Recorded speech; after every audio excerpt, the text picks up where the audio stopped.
Good evening. Welcome to Fox 54 News at 6. I'm Kenesha Dees. A local establishment in North Huntsville closed yesterday after police stopped by and locked the front doors. Its owners now speaking out, saying it's a case of harassment by the city that's been going on for years. Fox 54's Caleb Aguayo shows us just what's going on. Huntsville police shut down 708 Bar and Grill yesterday after a court order, but its owner and several supporters are saying it's an unjust closure that's been years in the making. Owner Malcolm Gophers went live on Facebook yesterday, showing HPD officers shutting the doors on his business. Sergeant Chris Jackson with HPD said in a statement to Fox 54, "We received orders from the Circuit Court of Madison County ordering the business to be closed. We carried out the order from the court."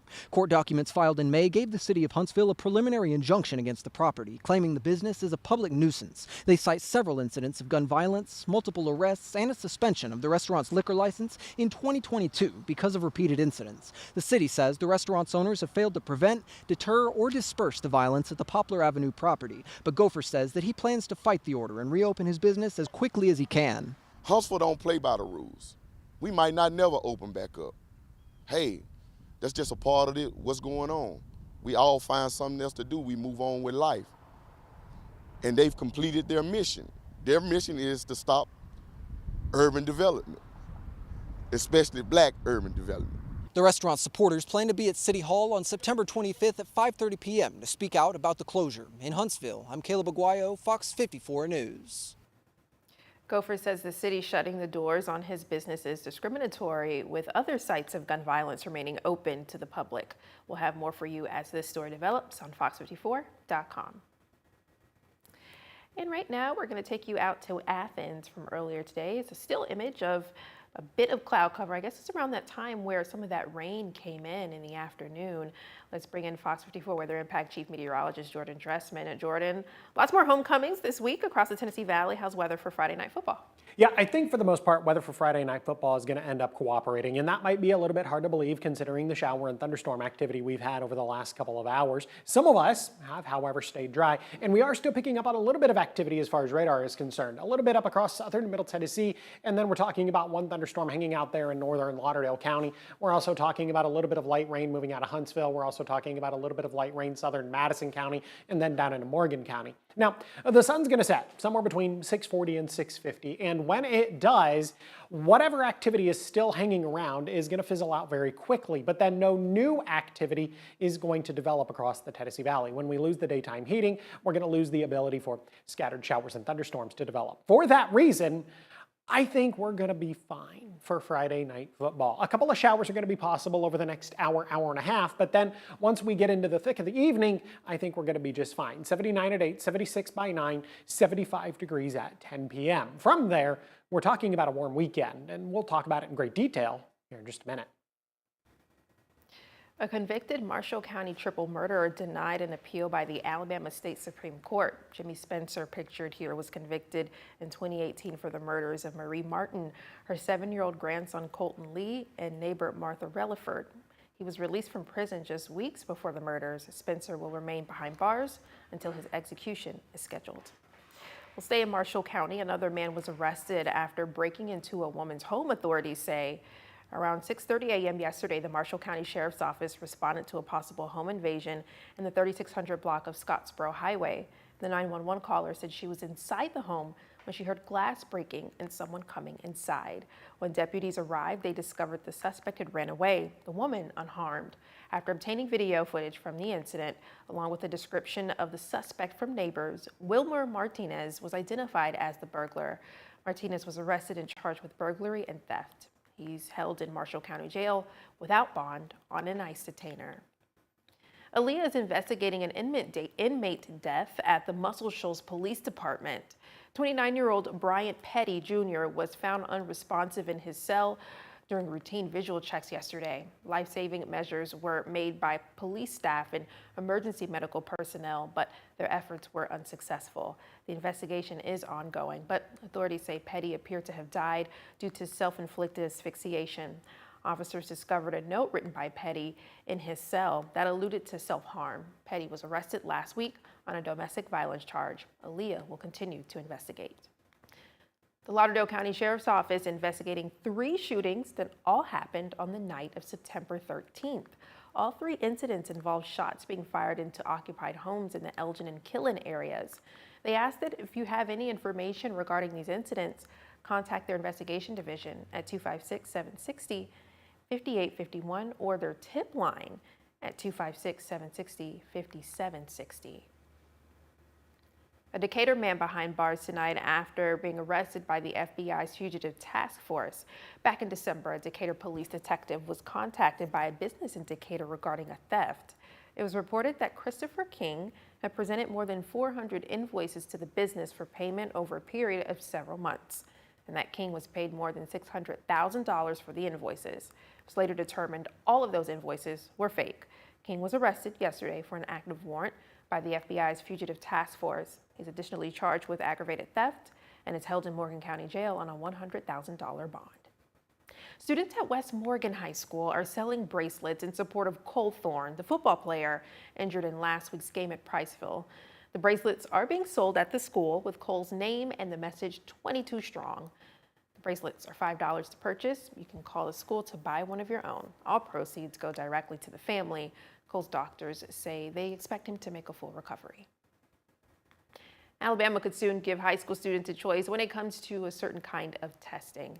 The State Education Department is asking for a federal waiver that would let students use an alternative to the College Focus ACT, adding a workforce readiness exam that would meet requirements. Here's how it would work. All juniors would still take the ACT first, but students who don't score well could then take the work keys test instead. That test measures job skills rather than college readiness. Supporters say it recognizes that not every student is college bound, and students headed straight to the workforce deserve the same recognition. About a dozen other states are watching to see what happens with Alabama's request.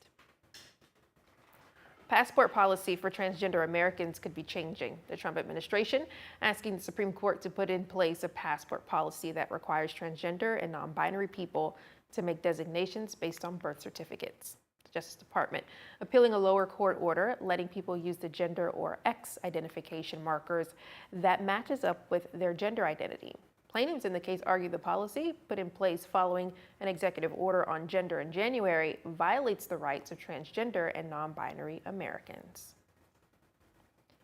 The Rocket City is known for helping get objects into space, but now Congressman Dale Strong is creating legislation to ensure we have a role in bringing spacecraft back to Earth. Congressman Strong announced today the reintroduction of the Spaceport Project, Opportunities for Resilient Transportation, or Spaceport Act, which would bring federal dollars to support U.S. spaceports, including the Huntsville International Airport. The Dream Chaser spacecraft is set to use the airport as a possible reentry site. And in a statement, airport CEO Butch Roberts praised the legislation and Congressman Strong. Roberts says, quote, "The landing of Dream Chaser at Huntsville International Airport is part of a vision for community growth that builds upon our history of space, science, and exploration. And this legislation will help us compete for future commercial space economic opportunities," end quote.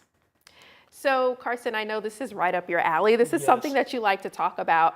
I know Congressman Strong, he's talked about this at length in the past, but what could this really mean for us here in the Tennessee Valley? Well, I think it's going to see more development for, not just, okay, we're getting objects into space, but we're going to kind of see Huntsville become a kind of a hub for, okay, could we see companies, they send an object or an experiment up on Dream Chaser. Are they going to quickly retrieve that experiment from Dream Chaser just right from the Huntsville International Airport?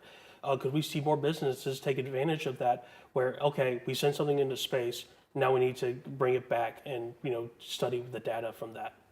And again, given that this is your forte, do you see this as being a real game changer in space? I do. I see that this is a potential for Huntsville overall in terms of, okay, here's going to be the impact for Huntsville. And so I think there's going to be a big future once Dream Chaser starts landing at the Huntsville International Airport. Okay, we shall see what the future holds. Yep. Thank you, Carson. Thank you.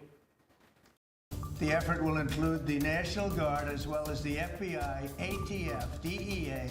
President Trump outlining what residents in Memphis can expect after his National Guard deployment. Details ahead. Back here in the Tennessee Valley, one Limestone County High School rallying for a big win for its school spirit. Fox 54's Valentina Chalala fills us in.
President Trump signed a memorandum this morning making it official the National Guard is being deployed to Memphis. Ezekiel Telemaco from our sister station WATN in Memphis has more. The president is calling the operation Memphis Safe Task Force. Governor Bill Lee and FBI Director Kash Patel stood alongside the president at today's announcement, thanking him and telling Memphians this will be a collaborative process and effort between local law enforcement and federal agencies. President Trump outlined what Memphians can expect from the task force. The effort will include the National Guard as well as the FBI, ATF, DEA, ICE, Homeland Security Investigations, and the U.S. Marshals, and more along the prosecutors. We're going to have DOJ led by U.S. Attorney for the Western District of Tennessee, who is here or not here?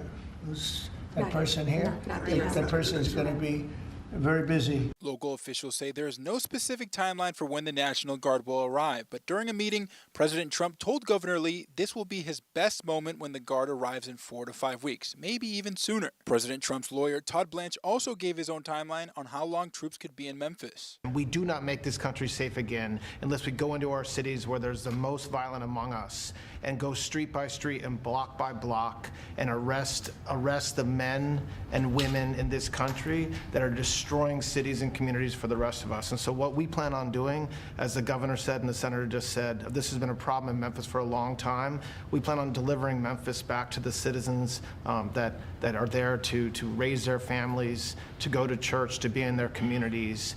That's our goal, and that's what we plan on doing, whether it takes 2 weeks or 2 years. That's what we're going to do.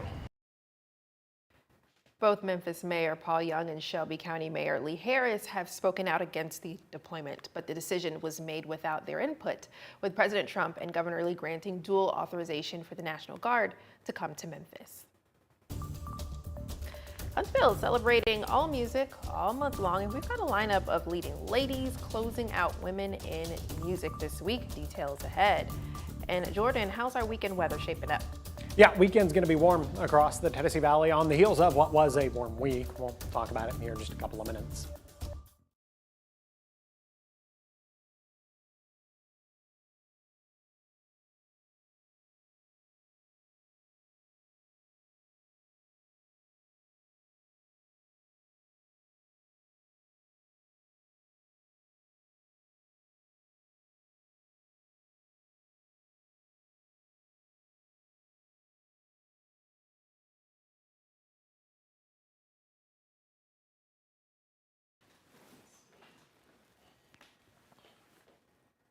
Hey, mic check 1, 2, 3, 4. It's Fox 54 at 6 p.m. on the Plus.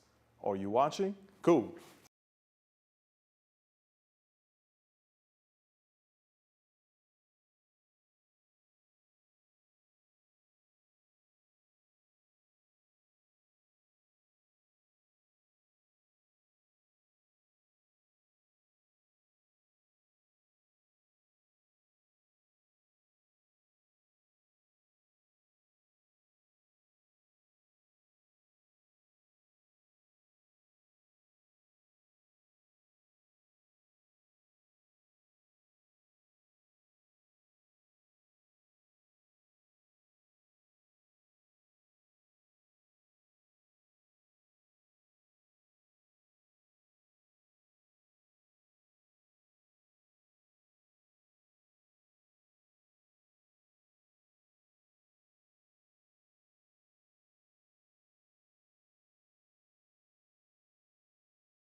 City of Florence and UNA awarded a nearly $800,000 grant by Governor Kay Ivey. The Transportation Alternatives Program grant will fund new lighting, sidewalks, ramps, and landings along Pine Street from Irvine Street to Cumberland Street, connecting key UNA athletic and academic facilities with city neighborhoods and downtown. The project's total estimated cost just more than $950,000, with 80% covered by federal funds and 20% by local matching funds from the city and UNA. The entire project expected to be completed sometime next year. City of Athens announced today the Brawley Boulevard Extension project near completion. The 3/4-mile roadway extension connects East 4th Street to Highway 72. The project began earlier this year and will provide a major north-south route parallel to I-65 to alleviate traffic congestion. Athens Public Works crews have installed sidewalks on both sides of the new road and have completed a bottomless culvert for a stream connecting to Swan Creek. Officials say the extension expected to open within weeks. And the 32nd annual Trail of Tears motorcycle ride is set to kick off this weekend, and the Huntsville Police Department is asking you, the drivers, to be prepared. Motorcycle caravan expected to arrive in Huntsville city limits around 9 a.m. via Highway 72 West, and will have a state trooper escort before stopping for lunch on exit 3 on I-565. Then they'll continue on Mooresville Road to rejoin Highway 72. HPD asks that you prepare for delays and use alternate routes if possible. After more than a week of performances across the Rocket City, Women in Music Week takes its final bow this weekend. Tonight, Girl Jam at Sove House's Leisure Lawn stage promises an energetic showcase of local female talent and performances by Luna Coy, Band the Band, Wanda, and DJ Millie Gaga from 6 to 10 p.m. Tomorrow, Melissa Etheridge and the Indigo Girls grace the Orion Amphitheater stage. And finally, on Sunday, all eyes turn to the Cultura Festival from noon to 7 p.m. A full list of this weekend's lineup on FOX54.com. Now, the Tennessee Valley's certified most accurate forecast from the Fox 54 Weather Impact Team. And here's a live look from Montesano. So peaceful, so quiet and serene. I can appreciate it, especially on a Friday night. Exactly. Although on Friday night, though, is the Friday Night Lights. Exactly, and that's always something to be excited about. I think weather is at the forefront of everybody's brain. We did have a little bit of rain earlier. Yeah. Had a little bit of rain, had a couple of isolated thunderstorms push their way through the Tennessee Valley, and at this point, we're still talking about a little bit of rain. Most of that activity hanging out across northwest Alabama, up across southern middle Tennessee and getting into the northern portion of Lauderdale County. A little bit of rain, maybe a little bit of thunder and lightning associated with this storm, but I've noticed that over the last couple of minutes, as it's begun to drop south down into Lauderdale County, I've noticed that this storm is kind of weakening a little bit, and I think it's going to continue to do so, especially because some of our friends across northwest Alabama have already seen a little bit of rain. And then maybe talking about a little bit of light rain just to the south of the Huntsville Metro, just to the east of Hartselle, just to the east of Decatur. This activity is not going to linger around too much longer, even if it's actually falling right now. This activity is incredibly light. Now, once the sun sets, and the sun's going to set here within the next 20 or 30 minutes, we're going to lose any opportunity for showers and thunderstorms to develop across the Tennessee Valley, which I think is going to be fantastic news for Friday night football, because it means we're going to be able to play football games tonight without any issues. Though I do think we are going to be on the warmer end of the spectrum. 83 at 7 o'clock this evening, 79 at 8, 76 by 9, 75 degrees by the time we get to 10 p.m. We're gradually going to begin to lose a little bit of the cloud cover as well as we head into the middle and later part of the evening, and then eventually as we head into the overnight. Now, some of us picked up on significant rainfall this afternoon. These are rainfall totals over the last 6 hours. Look at this right around Russellville. We're talking about anywhere between 2.5 to 2 3/4 inches of rain, and then just to the north of Phil Campbell there, right around 2.4 inches of rain. Now, this is over the last 6 hours, but much of this rain fell in about a 1 to 2 hour period. I know they had a little bit of standing water on the roadways down in Franklin County. I'm not sure if that's still an issue. I'm pretty sure that water has probably receded here over the last couple of hours since the rain has come to an end. Futurecast keeping us dry as we head into the lunch hour on Saturday, but then through the middle and later part of the afternoon, early into the evening, isolated to widely scattered showers and thunderstorms are going to begin to blossom and develop across the Tennessee Valley. That activity comes to an end as we head into the overnight, early into Sunday morning. As you head out the door for Sunday services and Sunday breakfast, I think we're going to be just fine across the area. But watch what happens as we head into Sunday afternoon. Futurecast tries to bring in another round of scattered showers and thunderstorms. I think Futurecast is getting a little overexcited here. I think it's a little too widespread with the activity. I'm keeping the rain chance on Sunday afternoon much smaller. I do agree that a better opportunity for rain will move into the Tennessee Valley Sunday night and then early into Monday morning. And then from there, we're talking about better opportunities for rain into next week, especially by the time we get to next Wednesday and Thursday. Off to the tropics we go, still looking at Gabrielle. Gabrielle hasn't really moved much over the last 24 hours, still maintaining winds of just 50 miles per hour. Temperatures currently sitting in the low and mid 80s across the Tennessee Valley, dropping into the mid 60s as we head into the overnight. Maybe a little bit of patchy dense fog develops. 92 on Saturday, 91 degrees on Sunday. Definitely not feeling like the final days of summer, feeling more like the early days of summer. The first day of fall is on Monday, 89 degrees, 90 on Tuesday. Now we do get cooler Wednesday through Friday of next week, but that's not because fall's here. It's because we're talking about rain. Tanner High School celebrated a big win this afternoon. The Rattlesnakes took home the Friday Night 5G Lights prize for having the most shares on social media. And as Valentina Chalala shows us, the prize comes with even bigger opportunities down the road. Pep rallies are usually about Friday Night Lights, but today Tanner High is celebrating a win off the field. T-Mobile is handing over a big check, proving once again that school spirit pays off. Tanner High won the contest for having the most shares on social media. The prize puts them into round 2, where schools can earn up to $25,000 and ultimately compete for a $2 million grand prize to build a brand new football field. The tight-knit community that we have, you know, the whole team is a family, but then when you break it down, individuals like seniors, freshmen, all the way through, they're all just one big tight family, and it's a family atmosphere. The kids come out every Friday night. They support the football team, basketball team, baseball team. So if it's something going on with the Rattler in it, then they're going to have fans there. And while the money could mean a renovated field, Coach Smith says the real win is seeing the community rally behind their school. In Athens, I'm Valentina Chalala, Fox 54 News. The next round begins next week, and Tanner High hopes their community can keep the momentum going all the way to that $2 million grand prize. Defense contractor Torch Technologies hosted its 15th annual golf tournament this morning, raising a record-breaking $120,000 for Village of Promise.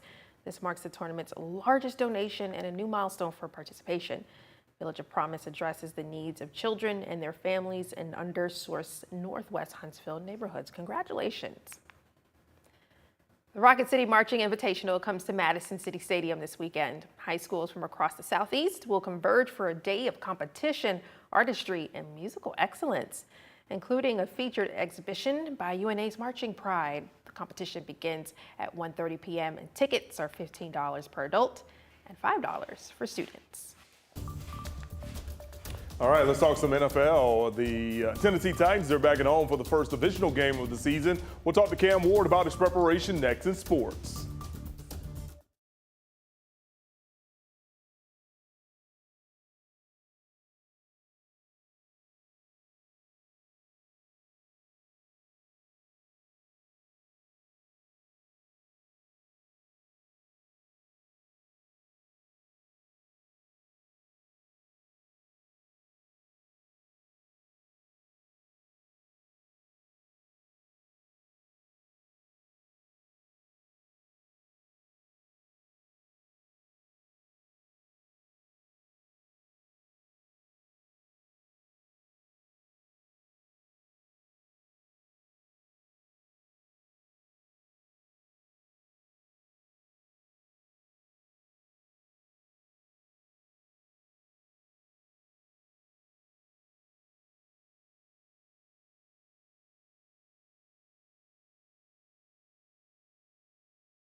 Fox 54 Sports is sponsored by Alpha Insurance.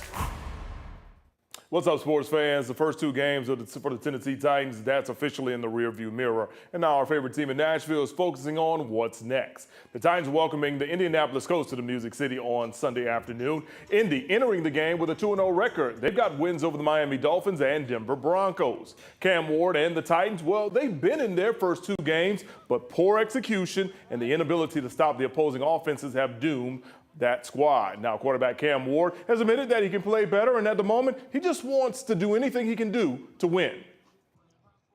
I really don't care about completion percentage. I want to score touchdowns. I want to win football games. We 0-2, and so we just gotta continue to stick to the process. We have to get a win this week in the divisional game. That matters a lot. Just try to get the foot rolling. All right, kickoff from Nashville on Sunday is set for noon at Nissan Stadium. Check your local listings for the television channel. It'll be the first AFC South divisional game for both squads. We'll have highlights and post-game coverage Sunday night on Sports Extra. We've got an NFL doubleheader this weekend on Fox 54. Kickoff between the Carolina Panthers, which features Bryce Young, and the Atlanta Falcons is set for noon on Sunday. Following that is America's Game of the Week. The Dallas Cowboys and Chicago Bears going at it at 3:25. Both games will air live on Fox 54. Moving over to college now, former UNA quarterback Noah Walters has found a new home in the Big 12. Recently, Walters landing a spot on the Oklahoma State Cowboys football squad. He entered the NCAA transfer portal out of UNA in April 2024, spending last season with UCF.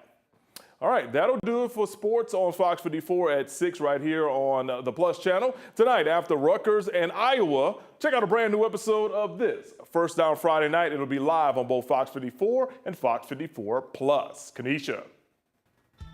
Well, before we go, Cracker Barrel will have a new marketing campaign fueled by nostalgia, starring none other than Uncle Herschel, the old-timer who appears in the old logo that was scrapped, if you didn't know, then restored again. Cracker Barrel says traffic is down after its botched logo update, restaurant renovation, and social media backlash.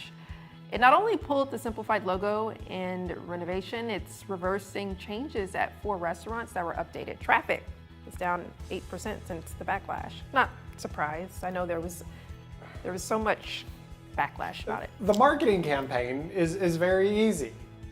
If it ain't broke, don't fix it. Mm-hmm. It's an old adage, but I don't think you need to spend millions of dollars on a marketing campaign to realize that. Exactly. I mean, the only thing I've seen worse in the last couple of years